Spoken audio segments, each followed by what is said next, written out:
does that even mean, Bowers Game Corner? Sure, you two are back again today for more of our Origins of Bonanza Explosion blog coverage. I'm live with my good friend Adam. Yep. We are here at Origins 2022, and I'm very excited because we got a chance to sit down and play Vigilante from Paranoia Rising Games. This came out a little bit earlier this year. It's for 3 to 5 players, taking 90 minutes to play.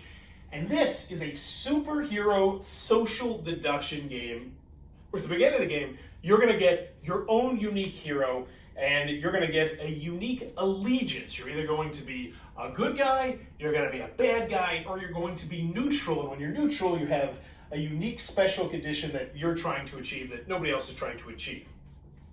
And then how it works is it's an action selection game. So you're going to have these 4 little lightning bolts. They're up here, and every single turn you're going to spend one of your lightning bolts, and you're going to choose from a list of actions that you can do. And those actions that you can do is, let's see, draw a card, because the cards are going to be things that you can play. They might heal you, they might allow you to do special things, to hurt other people, to steal other things, but they also have influence on them. So there's this number up in the top right, and the influence can be used to bring more people to your superhero squad, because you start with one, but you're going to be building a squad. And so you're going to be trying to get the cards to do that. And then the other thing you can do is you can attack villains. So there's going to be a villain deck. Start off with level 1 villains. They're kind of weak. They have like a certain amount of hit points they can do. If you played Kingsburg, a little bit of that aspect. So it's like, I know I can expect between a range of 2 to 4 damage that I'm going to have to do to destroy these people. So, if you got 3, you're pressing your luck a little bit.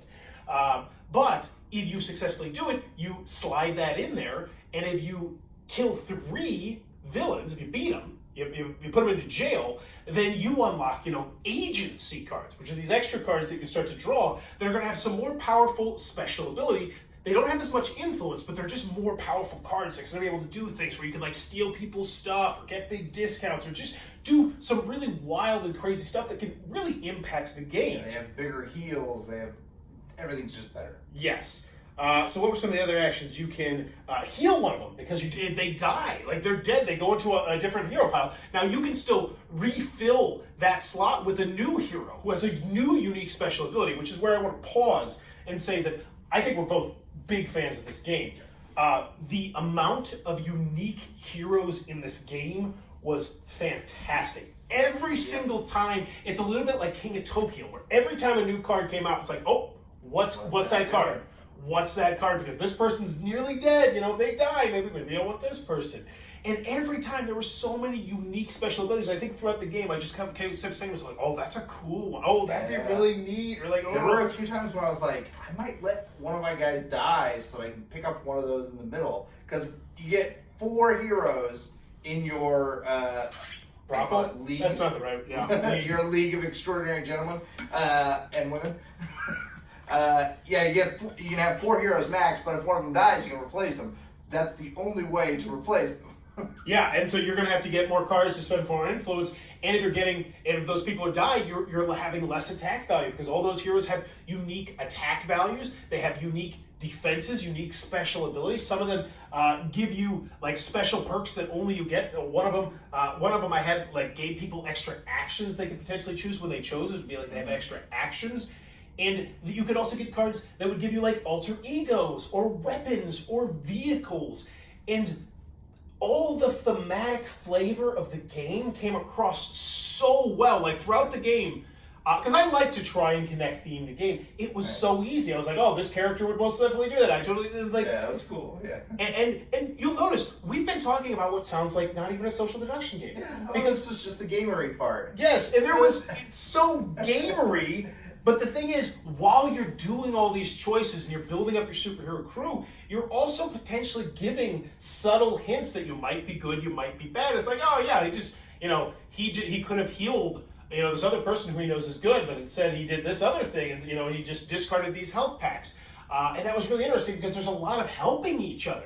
I came out as neutral, and I came out as neutral. It's like, hey, but I'm a friendly to everybody. Please everything, because my goal doesn't interfere with your goal. I think what's interesting about the social deduction part is that there's a bunch of different roles mixed in. So, for example, in our game, there was no evil person. Yes. There was just good and neutral. And I want to spotlight one thing. I think we got, and I said this about another game that we played, I think we got one of the worst versions of this game that you're probably going to get. But it was still great. We still had a great time. Yeah, and what I mean by that is there's certain sweet spots that certain games have, or certain layouts that certain games have, where obviously I think we would have had bad guys that would have definitely been more interesting. There were like attack cards that you could hurt other people's heroes. You can attack other people's heroes. And I was like, oh, I don't need to use this, but I can see how it would be useful other times, you know? That I thought it was very interesting the way that you revealed who you were. There were everybody had 4 tokens, one each of evil, neutral, and good, and then the one that is. So you'll have 2 that is like if you're good, you have 2 good ones. If you're evil, you have 2 evil ones. If you're neutral, you have 2 evil. I think good cop, bad cop. If you played that, we have 2 good cops means you're good cop, 2 bad cops means you're. So like. If people are looking at them and they're like, well, I saw a neutral there. Oh, I saw an evil there. Oh, I saw a good. Well, we still don't know what he is. And they could be lying about that, yeah, though. or they could have seen a good one and a good, and they just said, he's evil. But then that runs the risk of people being like, well, maybe instead of getting new information, I go back and I recheck what somebody else said. Then I know about this guy. And that might just be a special ability that happens throughout the game because you played a certain alter ego card or something like that. Mm-hmm. And there's just, like I said, lots of different opportunities to play guilty or play not guilty. And I had a character that I wanted to die because it allowed me to look at a lot of agency cards, of those, what do you call them? City cards? Agency cards? Bad guy cards. Oh, yeah, okay. Bad guy, good cards. Yeah. Yeah. And so, like, I was given the opportunity from another player. Yeah, he's like, who do you want me to kill? He's like, who do you want me to kill? Because he had his own unique. Yeah, kill this guy. It's fine. Yeah, it was such an interesting social deduction, and 3 to 5 player social deduction. Hard to do. I think Don't Mess with Cthulhu is probably my favorite card of this player count. I don't know if I like this better than that because there's a lot more meat here. It's a lot bigger of a teach. This is one that you're probably going to have to go beforehand. But and there's other aspects we didn't even talk about. There's like a dice rolling aspect. There's the 2 of those are in different realms, really. Yeah, there is. There's like a secret Hitler-esque aspect where at the beginning of each round you draw out tiles from the bag and you have to pick tiles and put them out there, and some of them are bad and some of them are good because there's a little bit of a dice placement aspect. At the end of the round, you're rolling dice and it activates those events, and so there might be good events and evil events, and then I can only choose the evil one. I'm sorry, guys. And there's layers to this game. The theme comes across so well. There's a lot of different bad guys. And here's the other thing that I loved about this. I thought like the artwork was really, really well done. And all the unique superheroes felt familiar but different. It was like, oh, this one reminds me of this one or this one. They nailed it with the feel of this. And I think this is a hidden gem that a lot of people are going to find about it. Like, dang, this is good. Yeah. So, final question, as always, unless there's anything major else you want to mention. I think we got it all. As always, I ask you, if I were to hand you the box right now, would it go into your collection? Yeah, it would. I agree wholeheartedly. I think this is one that it would be fun to explore. Yeah, just period. Vigilante from Paranoia Rising Games. If you like social deduction, give this one a whirl. I do not think you're going to be disappointed. If you're enjoying this content, please click on the subscribe button down below as I'm trying to reach 10,000 subscribers to celebrate my 10-year anniversary of making YouTube content. And in the comments below, let me know, what's something that you're secretly paranoid about? Something weird that you're paranoid about?